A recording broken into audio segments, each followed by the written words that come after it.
नमस्कार साथियों, मेरा नाम है एस एन भारती और आप देख रहे हैं करंट अफेयर्स का नया सेगमेंट। और आज तारीख है आपको 6 अगस्त 2025। हम लोग जो है 6 अगस्त 2025 से जितने भी करंट अफेयर्स के महत्वपूर्ण क्वेश्चन बन सकते हैं उस सभी पर डिस्कस करेंगे।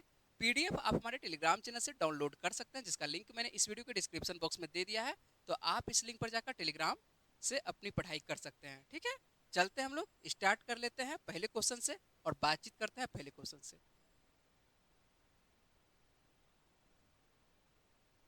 और पहला क्वेश्चन हम लोगों के सामने में है, इंपॉर्टेंट क्वेश्चन है। यहाँ पर देख लेते हैं क्या है क्वेश्चन, कि भारत का पहला मेक इन इंडिया हरित हाइड्रोजन संयंत्र किस स्थान पर चालू किया गया है। इसका सही आंसर क्या होगा, कांडला। क्या है क्वेश्चन, कि भारत का पहला क्या है, भारत का पहला मेक इन इंडिया हरित हाइड्रोजन के बारे में बात कर रहा है कि हरित हाइड्रोजन संयंत्र किस स्थान पर चालू किया गया है। तो ये कांडला बंदरगाह पर चालू किया गया है। सबसे पहले तो कांडला बंदरगाह का जो नया नाम है ये जानना जरूरी है कि कांडला बंदरगाह को जो है अब किस नाम से जाना जाता है। तो कांडला बंदरगाह को अब जो है किस नाम से जाना जाता है, तो ये आपको दीनदयाल बंदरगाह के नाम से जाना जाता है ना।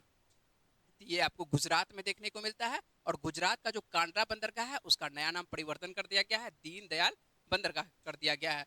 और इसीलिए हम लोग देख रहे हैं तो ये जो आपको हरित हाइड्रोजन संयंत्र है यहीं पर स्थापित किया जा रहा है। तो दीनदयाल बंदरगाह प्राधिकरण कांडला बंदरगाह क्षेत्र में जो है भारत का पहला make in India green hydrogen plant क्या कर दिया है, चालू कर दिया है। भारत में यदि बात करते हैं कि भारत में किसी बंदरगाह पर इतनी बड़ी क्षमता वाला make in India green hydrogen plant चालू करने वाला देश का ये क्या है, पहला पोर्ट बन गया है। यह पहल जो है समुद्री क्षेत्र में कार्बन उत्सर्जन कम करने की दिशा में भारत की वैश्विक नेतृत्व क्षमता को और भी मजबूत ये बना रही है। और यदि बात करते हैं कि ग्रीन हाइड्रोजन का उपयोग न केवल बसों और स्ट्रीट लाइटों में बल्कि भविष्य में पावर प्लांट, टग बोट्स, जहाजों और अन्य वाहनों को ईंधन देने में भी किया जाता है। तो ये ध्यान रखेंगे कि भारत का पहला मेक इन आपको मेक इन इंडिया के तहत कह सकते हैं कि हरित हाइड्रोजन संयंत्र कहाँ पर स्थापित किया गया है, ये कांडला बंदरगाह। और यदि बात करें कि कांडला बंदरगाह का नया नाम क्या है, इसका जो नया नाम है, नया नाम भी ध्यान रखना है ज्योग्राफी के तहत, इसका नया नाम आपको दीनदयाल बंदरगाह रखा गया है ना। और हाइड्रोजन, आपको हाइड्रोजन को जो है आप लोग पढ़े होंगे कि हाइड्रोजन के बारे में केमिस्ट्री में इसको क्या कहा जाता है, भविष्य का ईंधन कहा जाता है। और कुछ दिन पहले आपको बताए थे कि हाइड्रोजन के तहत जो है कहाँ पर ट्रेन चालू किया गया है, इसका कह सकते हैं कि आप तो एक तरह से कि ट्रायल के रूप में ट्रेन का कहाँ पर परिचालन किया गया था, तो चेन्नई में।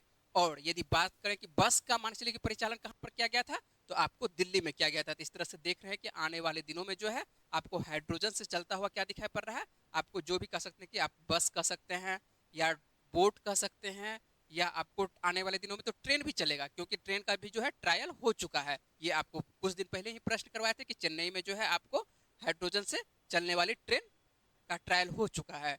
ये सब आप प्रश्न देखेंगे और इसी वजह से जो है हाइड्रोजन को जो है भविष्य का ईंधन कहा जाता है। और हाइड्रोजन के जलने के बाद क्या उत्पन्न होती है, मान के चलो उत्सर्जित पदार्थ, यदि बात करते हैं कि उत्सर्जित पदार्थ में क्या निकलता है, तो हाइड्रोजन के जलने के बाद जो है उत्सर्जित पदार्थ के रूप में देखते हैं तो ये क्या निकलता है, जल निकलता है ना, H2O का निष्कासन होता है। तो और H2O जो कह सकते हैं कि H2O एक तरह से किसी भी प्रकार से एक तरह से क्या है, प्रदूषण के तहत नहीं आता है ना। तो H2O निकलेगा तो अच्छी बात है, प्रदूषण नहीं होगा, ये ध्यान रखेंगे। इसीलिए हाइड्रोजन को जो है ग्रीन हाइड्रोजन के तहत इसको रखा जाता है।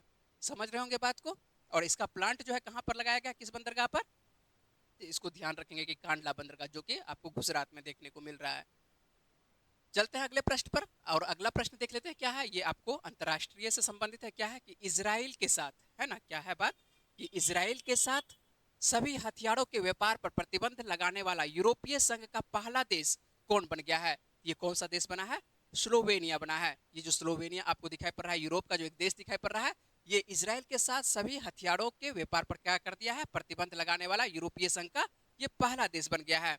स्लोवेनिया जो है गाजा में युद्ध के कारण जो है इजराइल के साथ सभी प्रकार के हथियारों के व्यापार पर प्रतिबंध लगाने वाला यूरोपीय संघ का यह पहला देश बन गया है। और बात करते हैं कि आपको स्लोवेनिया के जो प्रधानमंत्री वर्तमान में है कौन है, रॉबर्ट ग्लोव है। और इनके द्वारा ही एक सरकारी सत्र के बाद कहा गया है कि आपको कि जो इजराइल के बाद जो है, इजराइल कह सकते हैं कि इजराइल के साथ सभी प्रकार के जो व्यापार का एक जो लगाया जाता है ना, प्रतिबंध, तो ये सभी इजराइल पर लगा दिया गया। ठीक है, तो यहाँ पर देखेंगे कि आपको इस हथियार पर प्रतिबंध लगाने की घोषणा क्या क्या है, किसके द्वारा, स्लोवेनिया के द्वारा। तो स्लोवेनिया के द्वारा सीधा समझे के बाद स्लोवेनिया के द्वारा जो है इजराइल पर सभी प्रकार के व्यापार, क्या चीज के व्यापार? हथियार के व्यापार पर। तो हथियार के व्यापार पर प्रतिबंध लगाने वाला यूरोपीय संघ का पहला देश बन गया है ना। और जैसे ही नाम आता है, आपको बात करें कि स्लोवेनिया की, तो स्लोवेनिया की हम लोग राजधानी देख लेते हैं कि स्लोवेनिया की राजधानी क्या है, तो लुब्लियाना है। क्या है राजधानी? स्लोवेनिया की राजधानी लुब्लियाना है। यदि बात करें कि यहाँ पर मुद्रा कोष चलती है, तो यूरोपीय संघ का यह देश है, और यूरोपीय संघ का यह देश है, तो ये कौन सा यहाँ पर मुद्रा होगा? तो यूरो मुद्रा होगा, है ना। और प्रधानमंत्री आपको पहले ही बता चुका है कि वर्तमान में स्लोवेनिया के जो प्रधानमंत्री आपको देखने को मिल रहा है, कौन मिल रहे हैं? तो आपको रॉबर्ट ग्लोब देखने को मिल रहा है ना। ये जो आपको दिखाई पड़ रहे हैं, ये आपको स्लोवेनिया के प्रधानमंत्री हैं, रॉबर्ट ग्लोब हैं। और यदि मैप की बात करते हैं कि मैप में आपको स्लोवेनिया कहाँ पर ये अवस्थित दिखाई पड़ता है, तो ये आपको यूरोप में देखिए, तो आपको इटली, ऑस्ट्रिया और उसके बाद क्रोएशिया और हंगरी के साथ ये क्या करता है? सीमा साझा करता है। तो आपको इटली के साथ कर सकते हैं, आपको ऑस्ट्रिया के साथ और हंगरी के साथ, आपको नीचे से क्रोएशिया के साथ, आपको ये बीच में जो देश दिखाई पड़ रहा है, ये क्या है? स्लोवेनिया है। ये जो आपको कलर में दिखाई पड़ रहा है, यदि बात करते हैं जो भाग आपको कलर में दिखाई पड़ रहा है ना, ये क्या है? आपको स्लोवेनिया, ये यूरोपीय संघ का एक देश है, ठीक है। तो चलते हैं अगले प्रश्न पर बात कर लेते हैं हम लोग। चलिए अगला प्रश्न देख लेते हैं। और इस तरह का जो आपको प्रश्न देखने को मिल रहा है, ये रेलवे में सीधे तौर पर इस तरह का प्रश्न पूछा जाता है। यदि आप रेलवे का यदि एग्जाम आने वाले दिनों में आप एनटीपीसी का देने वाले हैं, तो इस तरह का प्रश्न आप लोगों को देखना पड़ेगा, है ना। देख लेते हैं क्या है कि हाल ही में किस मंत्रालय ने अपना घर पहल शुरू की है? पूछा जा रहा है कि किस मंत्रालय के द्वारा जो है अपना घर पहल शुरू किया गया है। तो ये पेट्रोलियम और प्राकृतिक गैस मंत्रालय के द्वारा। और पेट्रोलियम और प्राकृतिक गैस मंत्रालय वर्तमान में कौन है? आपको हरदीप सिंह पुरी हैं। और इन्हीं के द्वारा यदि बात करते हैं कि ये किसके लिए लाया गया है, ये जो अपना घर, यदि बात करते हैं कि अपना घर किसके लिए लाया गया है, अपना घर जो है ट्रक चालकों की सुरक्षा और उनकी सुविधा को बढ़ाने के सरकार के दृष्टिकोण के अनुरूप, यदि बात करते हैं कि पेट्रोलियम एवं प्राकृतिक गैस मंत्रालय ने देश भर में ट्रक चालकों की लंबी दूरी की यात्रा को बेहतर बनाने के उद्देश्य से विश्राम स्थल के रूप में अपना घर नामक एक महत्वाकांक्षी पहल शुरू की है। आप देखेंगे कि कहीं पर भी यदि आप जाते होंगे, हाईवे पर की बात करते हैं कि यदि हाईवे पर यदि कहीं आप जा रहे हैं, है ना, तो हाईवे पर जैसे ही आप जाते हैं, तो आपको दिखाई क्या पड़ेगा कि ट्रकों की लंबी लाइन दिखाई पड़ती है ना, ट्रकों की आपको लंबी लाइन दिखाई पड़ती है। और जहां मन तहां यदि इसके ड्राइवर जो है रोक देते हैं, क्योंकि इसके लिए विश्राम के लिए भारत में कोई किसी प्रकार की कोई व्यवस्था ही नहीं है। जब किसी प्रकार की कोई व्यवस्था नहीं है, तो ये लोग क्या करेंगे? सड़क के किनारे गाड़ी लगाएंगे। स्वाभाविक बात है कि सड़क के किनारे गाड़ी लगाएंगे, और मान के चलिए कि विश्राम करने का होता है, तो ये सड़क के किनारे लगा देते हैं गाड़ी और अपना विश्राम करते हैं। लेकिन इससे क्या होती है, यदि सड़क के किनारे गाड़ी लगी हुई रहती है, तो इससे एक्सीडेंट होने की खतरा ज्यादा बना हुआ रहता है। इसी वजह से जो है भारत सरकार इस पर काम कर रही थी, लंबे दिनों से काम कर रही थी। और इसके लिए जो है एक अपना घर, है ना, किसके लिए ये लाया जा रहा है, ये व्यवस्था किसके लिए है? तो खास करके जो है ट्रक ड्राइवरों के लिए है। ध्यान रखेंगे, ये ट्रक ड्राइवरों के लिए है। तो ये भारत सरकार की कह सकते हैं कि एक अच्छी व्यवस्था है। कौन सा? ये अपना घर किसके द्वारा स्टार्ट किया जा रहा है? तो ये पेट्रोलियम और प्राकृतिक गैस मंत्रालय के द्वारा शुरू किया जा रहा है। और 1/7/2025 तक सार्वजनिक क्षेत्र की तेल विपणन कंपनियों ने देश भर के कह सकते हैं कि राजमार्गों के किनारे, जो हाईवे के किनारे कह सकते हैं कि खुदरा दुकानों पर आपको 4,611 बिस्तरों और अन्य सुविधाओं वाले 368 अपना घर क्या किए जाएंगे? स्थापित किए जा चुके हैं, कह सकते हैं किए गए हैं। तो ये स्थापित आपको 368 अभी किए जा चुके हैं। आने वाले दिनों में हो सकता है कि और भी स्थापित किया जाए। तो आपको ध्यान रखना है कि अपना घर किसके लिए है। तो अपना घर जो है खास करके किसके लिए है? ये आपको ट्रक चालकों के लिए है, जिसको कि मान चलिए की सुरक्षा और उनकी सुविधा को बढ़ाने के दृष्टिकोण से ये लाया गया है। उम्मीद है कि आप समझ रहे होंगे बात को, है ना। ऐसा आप देखे भी होंगे कि हाईवे किनारे के आपको आसपास में इस तरह के ट्रक ड्राइवर जो है कहीं जहां मन तहां दिखते होंगे, क्या गाड़ी को आते हुए। और इससे जो है मान लेते हैं कि यदि कोई गाड़ी स्पीड में आती है और ध्यान नहीं रहता है, तो इसमें क्या हो जाता है, सीधे टकराहट होती है और इससे खतरा बना हुआ रहता है एक्सीडेंट का। इसीलिए जो है गाड़ी को लगाने की भी व्यवस्था रहेगी और ट्रक ड्राइवरों को कह सकते हैं कि विश्राम करने की व्यवस्था भी रहेगी। एक इसके लिए एक अपना घर जो है एक तरह से अच्छी व्यवस्था रहेगा, किसके लिए? ट्रक ड्राइवरों के लिए। समझ रहे हैं बात को? चलें अगले प्रश्न पर। चलिए अगले प्रश्न पर बात कर लेते हैं। और अगला प्रश्न में देख लेते हैं, ये भी प्रश्न, यदि ये प्रश्न जो आपको खास करके यदि देखें कि किस परीक्षा में पूछा जा सकता है, यदि आप बैंकिंग की तैयारी कर रहे हैं ना, यहाँ पर जो प्रश्न लिया जाता है सभी परीक्षा को दृष्टिकोण से देखते हुए लेते हैं प्रश्न। तो यहाँ पर जो वैसे किसी परीक्षा में पूछा जा सकता है, लेकिन खास करके यदि बात करेंगे किस परीक्षा में ज्यादा पूछा जा सकता है, ये बैंक वाले परीक्षा में ज्यादा पूछा जा सकता है। क्या है प्रश्न? देख लेते हैं कि न्यू इंडिया को कोऑपरेटिव बैंक अब किस बैंक की शाखाओं के रूप में कार्य करेगा, है ना। यहाँ पर ध्यान रखिएगा, एक बैंक हुआ करता था न्यू इंडिया कोऑपरेटिव बैंक। अब जो है यह पूछा जा रहा है कि अब किस बैंक की शाखाओं के रूप में ये कार्य करेगा।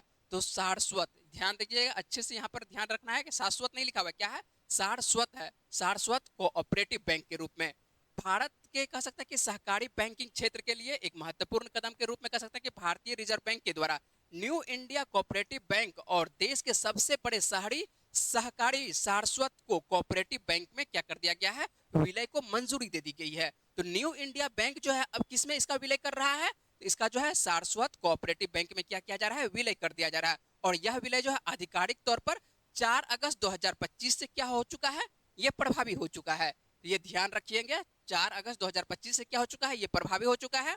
और मर्जर के बाद सारस्वत बैंक जो है न्यू इंडिया बैंक की सभी संपत्तियों और देनदारियों का भार क्या करेगा, अपने ऊपर ले लेगा। और इस पर जो है सारस्वत बैंक ने कहा है कि न्यू इंडिया बैंक के सार कह सकते हैं कि जो जमाकर्ता होंगे, जमाकर्ता सहित सभी ग्राहकों को 4 अगस्त 2025 से सारस्वत बैंक का ग्राहक माना जाएगा। इसका मतलब है सीधी सी बात है, जब उसमें मर्ज कर दिया जाएगा, सारस्वत बैंक में मर्ज कर दिया जाएगा, किस बैंक को, तो न्यू इंडिया को, न्यू इंडिया बैंक को जो है सारस्वत बैंक में मर्ज करने की बात कही गई है और मर्ज कर दिया गया है। 4 अगस्त से ये प्रभावी भी हो गया, ठीक है, तो 4 अगस्त से ये प्रभावी हो गया। इसमें मान के चलिए जिनका भी इसमें खाता है, डरने की कोई बात नहीं है, वो किस बैंक का मान के चलिए अब जो है कस्टमर हो जाएगा, ये हो जाएगा सारस्वत बैंक का, क्योंकि इसी का जो है इस तरह से कह सकते हैं कि आपको इसमें विलय कर दिया गया। सारस्वत बैंक में किस बैंक को, तो न्यू इंडिया बैंक को क्या कर दिया गया है, विलय कर दिया गया है। तो अब जो भी मान के चलिए कि न्यू इंडिया के ग्राहक थे, वो ग्राहक किसका बन जाएंगे, सीधी सी बात है कि सारस्वत बैंक का ग्राहक बन जाएंगे, है ना। यदि बात करते हैं कि न्यू इंडिया बैंक को क्यों मर्ज किया जा रहा है ना, तो न्यू इंडिया बैंक को यदि बात करते हैं कि इसके जो अधिकारी हुआ करते थे 122 करोड़, कितने की बात कर रहे हैं, 122 करोड़ जो है ये गबन कर चुका है। न्यू इंडिया जो मान चलिए जो बैंक हुआ करता था, ये 122 करोड़ रुपए को क्या कर दिया है, इसका ना हिसाब है ना कुछ किताब है, ठीक है। तो 122 करोड़ रुपए को जब गबन किया है, तो कर्मचारियों पर क्या लगा है, आरोप लगा है। जैसे ही आरोप लगेगा, तो ये आरोप मान चलिए किसको मान चलिए एक तरह से देखा जाएगा, तो जांच करेगी कौन, तो आरबीआई। और जैसे ही देखेगा कि आरबीआई सही से काम नहीं कर रहा है ये सब सहकारी बैंक, तो उसको क्या कर दिया जाएगा, मर्ज कर दिया जाएगा। हाँ, ग्राहक को किसी प्रकार का नुकसान नहीं होगा, ठीक है, तो ग्राहक को किसी प्रकार का नुकसान नहीं होगा, लेकिन बैंक को तो नुकसान होगा, स्वाभाविक बात है, ठीक ना। कितने कर्मचारी का नौकरी जाएगा। अब कुछ हो सकता है कि मान के चलिए कि जब जैसे गबन किया है तो कुछ ना कुछ का तो नौकरी जाएगा है, क्योंकि उस पर जांच किया जाएगा। हाँ, लेकिन जितने भी एक तरह से न्यू इंडिया बैंक है, सभी का नौकरी नहीं जाएगा। जितने न्यू इंडिया बैंक है वो खुद ब खुद किसमें परिवर्तित हो जाएगा, तो सारस्वत बैंक में वो क्या हो जाएगा, परिवर्तित हो जाएगा। उम्मीद है कि आप समझ चुके होंगे बात को। चलते हैं अगले प्रश्न पर, बात करते हैं अगले प्रश्न को। चलिए, यहाँ पर एक खेल है और हाल ही में एक खेल हुआ है। कौन सा खेल हुआ है, तो सऊदी अरब में आयोजित पहले शतरंज ई स्पोर्ट्स, किसके बारे में बात कर रहे हैं, ई स्पोर्ट्स विश्व कप खिताब कर रहे हैं, किसने जीता है, तो ये किसके द्वारा जीता गया है, मैग्नस कार्लसन के द्वारा जीता गया है। ये किसके द्वारा जीता जा रहा है, तो ये मैग्नस कार्लसन के द्वारा जीता जा रहा है। शतरंज, यदि बात कर रहे हैं कि शतरंज ई स्पोर्ट क्या है, शतरंज ई स्पोर्ट्स विश्व कप का पहला खिताब कह सकते हैं कि किसके द्वारा जीता जा रहा है, तो ये मैग्नस कार्लसन के द्वारा। दुनिया के नंबर 1 खिलाड़ी हैं कौन, मैग्नस कार्लसन है, जानते होंगे मैग्नस कार्लसन को। और पहला शतरंज ई स्पोर्ट विश्व कप 2025 जीतकर ये क्या कर दिया है, इतिहास रचा है। और ये किस देश के रहने वाले हैं, तो आपको सीधी सी बात है, आपको याद रखना है कि मैग्नस कार्लसन जो ये जो आपको तस्वीर दिखाई पड़ रहा है, मैग्नस कार्लसन का रहने वाले किस देश के हैं, तो ये नॉर्वे के रहने वाले हैं ना। तो ये इसको नॉर्वेजियन खिलाड़ी के तौर पर ये जाना जाता है। ये नॉर्वे के रहने वाले हैं और दुनिया के नंबर 1 शतरंज खिलाड़ी हैं। चलते हैं अगले प्रश्न पर बात करते हैं। और अगला प्रश्न ध्यान से देखिएगा क्या है, कि औपचारिक विश्राम, किसके बारे में बातचीत कर रहे हैं, औपचारिक विश्राम अवकाश योजना शुरू करने वाला पहला राज्य कौन बन गया है, तो ये कौन सा राज्य बना है, सिक्किम बना है। जिसके पास सरकारी नौकरी है, ये प्रश्न उसके लिए है, ध्यान से देखना है क्या है प्रश्न। और यहाँ से देखना है सिक्किम, किस राज्य के बारे में बात कर रहे हैं, ये सिक्किम के, सभी राज्यों के बारे में बात नहीं कर रहे हैं, सिक्किम, केवल सिक्किम के बारे में बात कर रहे हैं। और सिक्किम के द्वारा कह सकते हैं कि औपचारिक विश्राम अवकाश योजना शुरू करने वाला ये पहला राज्य बना है। कौन सा, तो सिक्किम बना है। क्या है ये औपचारिक अवकाश, तो आइए देख लेते हैं। तो सिक्किम देश का पहला राज्य है जिसने औपचारिक विश्राम अवकाश योजना शुरू की है। यह अभूतपूर्व सुधार के तहत कह सकते हैं कि सरकार ने अपने कार्यबल, विशेषकर युवाओं को व्यक्तिगत और व्यावसायिक विकास के दुर्लभ अवसर प्रदान करके सशक्त बनाया जा रहा है। किसको, एक तरह से सीधी सी बात है कि युवाओं को क्या कर रहा है, सशक्त बनाए जाने की यहाँ पर योजना है। और यह योजना कह सकते हैं कि कब लागू की गई थी, तो ये नीति कब आई थी, तो ये 2023 की ही नीति है। तो 2023 में लागू की गई इस नीति के तहत कह सकते हैं कि राज्य सरकार के नियमित कर्मचारी जिन्होंने कम से कम 5 साल की निरंतर सेवा पूरी कर ली है, कितने दिनों तक, कम से कम यदि 5 साल कह सकते हैं कि निरंतर सेवा पूरी कर ली है, 365 दिनों से लेकर अधिकतम 1080 दिनों तक की छुट्टी ले सकते हैं। और अपनी अनुपस्थिति के दौरान उन्हें मूल वेतन का कितना प्रतिशत प्राप्त हो सकता है? तो ये 50% प्राप्त हो सकता है। सभी राज्यों का कह सकते हैं कि अलग अलग नियम है। यहाँ पर जो है पहला नियम जो औपचारिक आपको विश्राम अवकाश योजना शुरू किया जा रहा है किस राज्य के द्वारा? ये आपको सिक्किम के द्वारा, सिक्किम के द्वारा कहा जा रहा है कि मान के चलिए कोई युवा है, यदि आपको किसी प्रकार से हो सकता है कि आपको पढ़ना है या किसी प्रकार से आपको छुट्टी लेना है, सीधी सी बात है कि आपको छुट्टी लेना है, लेकिन कितने दिनों के बाद छुट्टी लेना है? यदि आप नौकरी राज्य सरकार के अंतर्गत यदि बात करते हैं कि 5 साल तक आप क्या कर चुके हैं, काम राज्य सरकार के अंतर्गत कर चुके हैं, सिक्किम राज्य के अंतर्गत कर चुके हैं, तो 5 साल के बाद आपको क्या मिल जाएगा?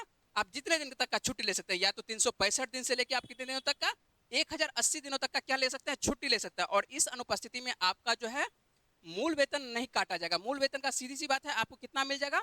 50% मिलेगा, है ना। काम नहीं भी करिएगा तब पर भी जो है आपको कितना दिन तक मिलेगा? 50% जो है मिलेगा। तो महत्वपूर्ण बात यह है कि योजना जो है उनकी वरिष्ठता को क्या करता है? बनाए रखती है ना। यदि आप जिस पद पर रहिएगा, ऐसा नहीं कि आप इतने दिनों तक काम नहीं करिएगा तो आपका जो रैंक है घटाया नहीं जाएगा। रैंक भी जिस प्रकार का जितने रैंक पे थे आप उसी रैंक पर आपका नौकरी फिर से क्या हो जाएगा? बहाल हो जाएगा। ये ध्यान रखना है। ये किस राज्य की बात कर रहे हैं? तो ये राज्य बात कर रहे हैं आपको सिक्किम की बात कर रहे हैं।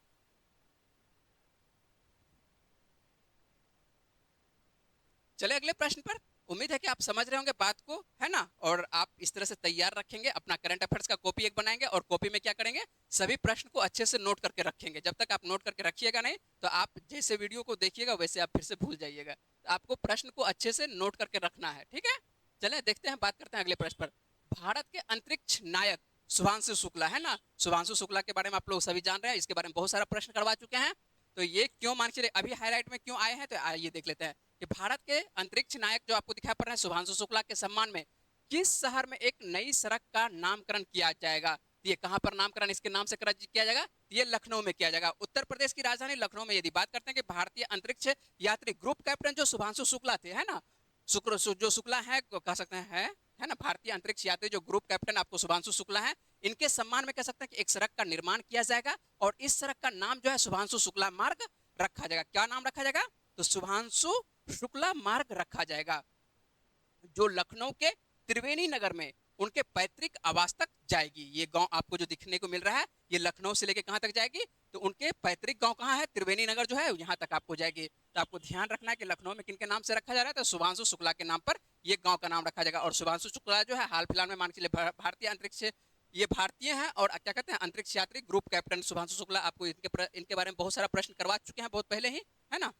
आइए देख लेते हैं। यदि बात करते हैं, ये लखनऊ की बात है, उत्तर प्रदेश की बात है। उत्तर प्रदेश से आपको फिर से एक प्रश्न मिलेगा, लेकिन यहाँ पर देख लेते हैं कि उत्तर प्रदेश की राजधानी क्या है। तो उत्तर प्रदेश की राजधानी क्या है? आपको लखनऊ है। मुख्यमंत्री कौन है? योगी आदित्यनाथ है। राज्यपाल की यदि बात करते हैं आनंदीबेन पटेल है। लोकसभा की यदि बात करते हैं कौन है? लोकसभा कितने से लोकसभा है? आपको 80 लोकसभा की सीटें हैं। आपको सर्वाधिक लोकसभा की सीटें कहां पर देखने को मिलती है? आपको उत्तर प्रदेश में देखने को मिलती है। यदि राज्यसभा की सीटों की बात करते हैं तो राज्यसभा की सीटें कितनी है उत्तर प्रदेश में? 31 सीटें हैं। और राज्यसभा की भी सर्वाधिक सीटें आपको किस राज्य में देखने को मिल रहा है? तो उत्तर प्रदेश में ही देखने को मिलता है, ठीक है। चलते हैं अगले प्रश्न पर, और अगला क्या प्रश्न है देख लेते हैं। आप लोग जो है जीएस के अंतर्गत आप लोगों को एक नाम बार बार आता होगा। कौन सा नाम आता है? रामसर स्थल का। कौन सा नाम आता है? रामसर स्थल का आता है। देखिए रामसर स्थल से ही एक प्रश्न बन रहा है। क्या है रामसर स्थल से? कि आर्द्रभूमि, है ना। रामसर स्थल जो है किसके लिए मान के लिए कॉन्वेंशन किया जाता है? आर्द्रभूमि के लिए कहता है। देखिए यहाँ पर लिखा भी है कि आर्द्रभूमि पर रामसर कॉन्वेंशन, है ना, कन्वेंशन के पक्षकारों के सम्मेलन की 15वीं बैठक किस देश में आयोजित की गई है? तो ये कहां पर आयोजित की गई है? ये अफ्रीका का एक देश है आपको जिम्बाब्वे। तो ये जिम्बाब्वे में की गई है। कहां पर किया गया है? तो ये जिम्बाब्वे किया गया। सिर्फ फिर से अच्छे से प्रश्न को देखेंगे और ये प्रश्न बार बार आप लोगों को आएगा। जैसे ही देखिए प्रश्न कौन आता है परीक्षा में? जो पर्यावरण ज्योग्राफी में वो प्रश्न आपको मान के चलिए ज्यादा परेशान करेगा, जो खास करके आपको पर्यावरण से संबंधित रहेगा। तो पर्यावरण से संबंधित जैसे ही ये प्रश्न रहता है तो उस प्रश्न को हम लोगों को अच्छे से कवर करना पड़ेगा। क्या आर्द्रभूमि पर रामसर कॉन्वेंशन के पक्षकारों के कह सकते हैं कि सम्मेलन, आप जिसको कि कोप 15वीं की बैठक किस देश में आयोजित की गई है? तो ये जिम्बाब्वे में की गई है। आर्द्रभूमि पर रामसर कॉन्वेंशन के पक्षकारों के सम्मेलन की 15वीं बैठक कहां पर की गई है? ये जिम्बाब्वे के विक्टोरिया, एक मान के चलिए वहां पर झील है। क्या है? विक्टोरिया। आपको झील नहीं है, आपको झरना कह सकते हैं। क्या है? विक्टोरिया आपको झरना है, सॉरी। यहाँ पर ध्यान रखेंगे आपको फॉल्स है, विक्टोरिया फॉल्स है ना। और विक्टोरिया फॉल्स के पास जो है ये सम्मेलन की गई थी। सीधी सी बात है कि आर्द्रभूमि के आसपास ये की जाती है क्योंकि सभी का ध्यान क्या किया जाए? अट्रैक्ट किया जाए। किसकी ओर? तो जो सम्मेलन हुआ है उसकी ओर मान चलिए कि पूरे दुनिया का ध्यान क्या किया जाए? अट्रैक्ट मान के आकर्षित किया जाए, अपनी ओर आकर्षित किया जाए। इसी वजह से जो है विक्टोरिया फॉल्स के पास क्या किया जाता है? सम्मेलन किया जाता है। यदि बात करते हैं कि आर्द्रभूमि के विवेकपूर्ण उपयोग के लिए सतत जीवन शैली को बढ़ावा देने पर भारत का एक प्रस्ताव को ये क्या क्या क्या यहाँ पर अपनाया गया है। और इस प्रस्ताव में जो है आपको सार्वजनिक निजी सहयोग को बढ़ावा देने, सभी स्तरों पर शिक्षा को बढ़ावा देने और आर्द्र भूमि के विवेकपूर्ण उपयोग को बढ़ावा देने के लिए जागरूकता बढ़ाने की पहल कह सकते हैं कि अनुकूल परिस्थितियां बनाने का आह्वान यहाँ पर किया गया है। नाम आता है, किसका नाम आ रहा है? जिम्बाब्वे का। सबसे पहले तो हम लोग जिम्बाब्वे के बारे में देख लेते हैं कि जिम्बाब्वे की राजधानी क्या है। तो जिम्बाब्वे की राजधानी क्या है? हरारे है। जिम्बाब्वे की राजधानी क्या है? तो जिम्बाब्वे की राजधानी जो आपको देखने को मिल रहा है क्या है? हरारे है। यदि जिम्बाब्वे की यदि बात करते हैं कि यहाँ पर राष्ट्रपति कौन है, तो एमरसन आपको मनांगागवा है। क्या? मनांगागवा। जो आपको यहाँ पर देखने को मिल रहे, कौन देखने को मिल रहा है? एमरसन आपको क्या देखने को मिल रहा है? मनांगागवा। और यदि बात करते हैं यहाँ पर मुद्रा की, है ना, क्या चीज की बात करते हैं? तो मुद्रा की यदि बात करते हैं तो मुद्रा आपको यहाँ पर कौन सा, पहले यदि आप देखते होंगे कि जिम्बाब्वे में पहले जो मुद्रा की बात करते हैं तो यहाँ पर कौन सा मुद्रा चलता था? डॉलर मुद्रा चलता था, है ना। लेकिन वर्तमान में यहाँ पर क्या लिखे हैं? जिम्बाब्वे की जो मुद्रा चलती है, कौन सी मुद्रा चलती है? जिग मुद्रा चलती है। ध्यान रखिएगा, जिम्बाब्वे की नई मुद्रा क्या का नाम क्या है? जिग मुद्रा है, जो कह सकते हैं कि दुनिया की अभी सबसे नवीनतम मुद्रा है ना। तो दुनिया की सबसे नवीनतम मुद्रा आपको कौन सा देखने को मिल रहा है? जिग देखने को मिल रहा है, जो हाल ही में जो है ये अपनाया है। किसके द्वारा अपनाया गया है? तो आपको जिम्बाब्वे के द्वारा अपनाया गया है। यदि बात करते हैं आपको रामसर से संबंधित ये जो प्रश्न बात करते हैं तो रामसर से बार बार प्रश्न आता है कि भारत में रामसर स्थलों की संख्या कितनी है। तो भारत में वर्तमान में यदि बात करते हैं कि भारत में रामसर स्थलों की सूची कितनी है, तो 91 हो चुका है। कितना? 91। यदि आप किसी किताब में पढ़ते हैं तो हो सकता है कि उसमें 89 हो सकता है कि 85 हो, है ना। लेकिन वर्तमान में ध्यान रखेंगे कि वर्तमान में रामसर स्थलों की संख्या कितनी हो चुकी है? आपको 91 हो चुका है। यदि ये भारत की बात कर रहे हैं, ये कहां पर? भारत में आपको रामसर स्थलों की संख्या कितना? 91। यदि बात करें कि बिहार में रामसर स्थलों की संख्या कितनी है, बिहार से यदि कोई प्रश्न पूछे उसमें रामसर स्थलों की संख्या पूछे तो 3 है बिहार में, है ना। बिहार में आप बेगूसराय का जो कांवर झील देखने को मिल रहा है, ये रामसर स्थल के अंतर्गत आ रहा है। और जमुई में को 2 झील देखने को मिलेगा। कौन कौन सा? नागा और नकटी। यदि नागा और नकटी के बारे में बात करते हैं तो नागा और नकटी भी किसके अंतर्गत आता है? रामसर के स्थल में आता है ना। तो बिहार में आपको 3 और भारत की यदि बात करते हैं, भारत में आपको कितना? तो आपको 91 आते हैं रामसर। और रामसर स्थल का पहला मान के चलिए कन्वेंशन कब होता है? तो आपको कब होती है? 1971 ईस्वी में। भारत कब सम्मिलित होता है? तो भारत सम्मिलित होता है आप 82 में सम्मिलित होता है, 1982 ईस्वी में सम्मिलित होता है। इस तरह से आप प्रश्न को देखेंगे, जैसे ही मान चलिए कि रामसर आया तो रामसर के बारे में जितना भी प्रश्न बन सकता है, सभी प्रश्नों पर हम यहाँ पर चर्चा नहीं कर सकते हैं, लेकिन जितने भी रामसर से आपको प्रश्न बन सकता है, जो शॉर्ट में बात करने की बात है, तो यहाँ पर शॉर्ट में आपसे बात कर चुके हैं। आइए हम लोग अगले प्रश्न पर बात करते हैं। चलिए अगला प्रश्न क्या है देख लेते हैं कि गोमती नगर रेलवे स्टेशन को निम्न में से, है ना, कि ये निम्न में से काट देना है, निम्न जरूरत नहीं है लिखने का, है ना। यहाँ पर देखेंगे गोमती नगर रेलवे स्टेशन को किस राज्य का पहला प्राइवेट रेलवे स्टेशन घोषित किया गया है। तो किस राज्य का, जब ऑप्शन देते तो यहाँ पर मान के चलिए कि आपको निम्न लिखना जरूरत है ना, ऑप्शन का जरूरत नहीं है, ऑप्शन नहीं दिया तो निम्न लिखने का जरूरत नहीं है। गोमती नगर रेलवे स्टेशन को कह सकते हैं कि किस राज्य का पहला प्राइवेट रेलवे स्टेशन घोषित किया गया है। ये किस राज्य का? तो आपको उत्तर प्रदेश का। कहां पर? उत्तर प्रदेश का। तो उत्तर प्रदेश में जो आपको देखने को मिल रहा है, हाल ही में जो है यूपी का अपना पहला निजी रेलवे स्टेशन मिला है। यह स्टेशन जो है लखनऊ में स्थित गोमती नगर रेलवे स्टेशन बना है, ठीक है। और यह यूपी का व्यस्त रेलवे स्टेशन है, जहां आपको 6 प्लेटफॉर्म देखने को मिलेगा, ठीक है। तो आपको ध्यान रखना है, सीधी सी बात है कि गोमती नगर रेलवे स्टेशन जो है किस राज्य का आपको पहला प्राइवेट रेलवे स्टेशन घोषित किया गया है। तो किस राज्य का? तो उत्तर प्रदेश का पहला प्राइवेट रेलवे स्टेशन, है ना। ध्यान रखिएगा कि पहला उत्तर प्रदेश का पहला प्राइवेट रेलवे स्टेशन कौन सा बना है? तो आपको कौन सा बना है? ये आपको गोमती नगर रेलवे स्टेशन बना है। किसी भी तरह से प्रश्न पूछा जा सकता है कि आपको उत्तर प्रदेश का पहला प्राइवेट रेलवे स्टेशन किसे घोषित किया गया है? तो गोमती नगर रेलवे स्टेशन को घोषित किया गया है। चलें अगले प्रश्न पर।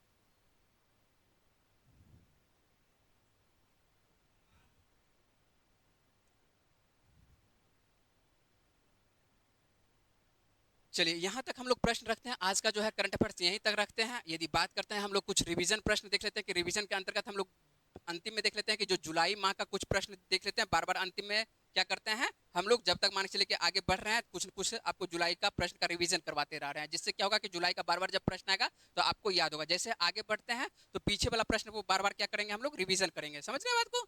चलें आगे देख लेते हैं, रिवीजन के तौर पर देख लेते हैं क्या है। रिवीजन के तौर पर यदि बात करते हैं कि किस राज्य सरकार ने सरकारी नौकरियों में महिलाओं को 35% आरक्षण देने के लिए कह सकते हैं कि अधिवास नीति को मंजूरी दी है, तो ये अपना बिहार के द्वारा, है ना। बिहार में कह सकते हैं कि महिलाओं को 35% आरक्षण देने के लिए अधिवास नीति को क्या कर दिया है? बिहार सरकार के द्वारा मंजूरी दे दी गई। यदि बात करें कि 18वें ब्रिक्स शिखर सम्मेलन का आयोजन किस देश में किया जाएगा? तो ये 18वें का अपने देश भारत में किया जाएगा। अगले वर्ष किस देश में किया जाएगा? अपने देश में किया जाएगा। 26 में जो है अपने देश में किया जाएगा। 18वें ब्रिक्स शिखर सम्मेलन का आयोजन जो है आपको 2026 में कहां पर? तो भारत में होगा। हाल ही में यदि बात करें, हाल ही में लॉन्च की गई 10 पैसे का पोस्ट कार्ड नामक किताब किसके द्वारा लिखी गई है? तो एस एन आपको अहमद के द्वारा लिखी गई है। आगे बात करते हैं कि 27वीं पूर्वी क्षेत्रीय परिषद बैठक की अध्यक्षता किस शहर में की गई है? ये पूर्वी क्षेत्रीय परिषद की बैठक जो है आपको कहां पर की गई है? तो रांची में की गई है। हाल ही में यदि बात करें कि हाल ही में वृक्षों की नई प्रजाति की एक प्रजाति खोजी गई है, और खोज किस राज्य में की गई है? तो ये खोज जो है कहां पर की गई है?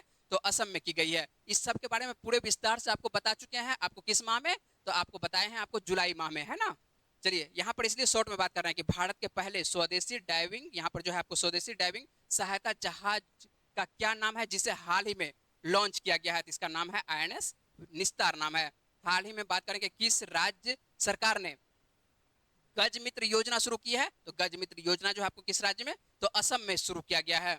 यदि बात करेंगे किस केंद्र शासित प्रदेश में मुफ्त बस यात्रा के लिए महिलाओं के लिए सहेली कार्ड लॉन्च किए गए हैं? ये आपको किस केंद्र शासित प्रदेश में? तो दिल्ली में। उम्मीद है कि आप प्रश्न को समझ रहे हैं अच्छे से, है ना। चलिए देख लेते हैं पिछले वीडियो का क्या प्रश्न है। जो आप लोगों से कल के वीडियो में आप लोगों से अंत में प्रश्न पूछे थे, उसका सही आंसर क्या है। निम्न में से किस स्थान पर 4500 कितने वर्ष? तो आपको 4500 साल पुरानी हड़प्पा सभ्यता की खोज की गई है। तो इसका सही आंसर क्या होगा? तो सही आंसर जो होगा जैसलमेर होगा। राजस्थान का कौन सा क्षेत्र? राजस्थान का आपको किस क्षेत्र में? ये जैसलमेर में। तो आप ध्यान रखेंगे कि ये जैसलमेर के बारे में आपको पूरे विस्तार से बात किए हैं। किसी किसी का आंसर जो है गलत है। आंसर के कोई कोई मान के चलिए सूरत मारे हैं, लेकिन आप लोगों को इसके बारे में पूरे विस्तार से बताए थे। ये राजस्थान का किस क्षेत्र में? आपको जैसलमेर में, है ना। ये कहां पर खोजा गया है? तो आपको पूछा जा रहा है कि 4500 साल पुरानी हड़प्पा सभ्यता की खोज कहां पर की गई थी? तो ये राजस्थान के जैसलमेर में। तो सही आंसर आपको जैसलमेर होगा। ठीक है। तो जिनका आंसर गलत है वो अपना सुधार कर लीजिएगा, और जिन्होंने आंसर सही दिए हैं उन्हें बहुत बहुत शुक्रिया। चलते हैं हम लोग अगले प्रश्न पर बात करते हैं।